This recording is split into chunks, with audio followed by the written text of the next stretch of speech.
ഈ സമുദായത്തിലേക്ക് യഹൂദികൾ കടത്തിക്കൂട്ടി. നബി സല്ലല്ലാഹു അലൈഹി വസല്ലം യഹൂദികളെ കുറിച്ച് മുമ്പേ മുന്നറിയിപ്പ് നൽകിയതാണ്. ലഅനത്തുല്ലാഹി അലൽ യഹൂദി വന്നസാറാ ഇത്തഖദൂ ഖുബൂറ അംബിയാഇഹിം മസാജിദ. യഹൂദി നസറാനികളുടെ മേൽ അല്ലാഹുവിന്റെ ശാപമുണ്ടാകട്ടെ. എന്തേ കാരണം? അവർ അവരുടെ അമ്പിയാക്കന്മാരുടെ ഖബറുകളെ ആരാധനാ കേന്ദ്രങ്ങളാക്കി മാറ്റിക്കളഞ്ഞു. അതുകൊണ്ട് സമുദായമേ, ഞാൻ നിങ്ങളോട് അതിനെക്കുറിച്ച് ശക്തമായി വിരോധം നൽകുന്നു. അലാ ഫഇന്നി അൻഹാകും അൻ ദാലിക.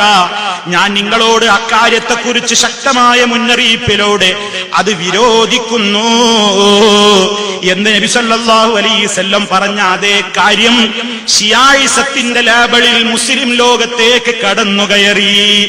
അങ്ങനെയാണ് ഒരു ചാണിലപ്പുറം ഖബർ ഉയർത്തരുതെന്ന് പഠിപ്പിച്ച ഇസ്ലാമിൽ ഖബറുകളുടെ ഉയരം എണ്ണം കൂടിയത്. അങ്ങനെയാണ് ഖബറുകളുടെ മേൽ പെയിന്റടി വന്നത്. അങ്ങനെയാണ് ഖബറുകളിന്മേൽ തുണി മൂടുന്ന സംസ്കാരം വന്നത്. അങ്ങനെയാണ് ഖബറിന്റെ അടുക്കൽ ബറക്കത്തിന് വേണ്ടി വിളക്ക് കത്തിക്കുന്ന സമ്പ്രദായം വന്നത്.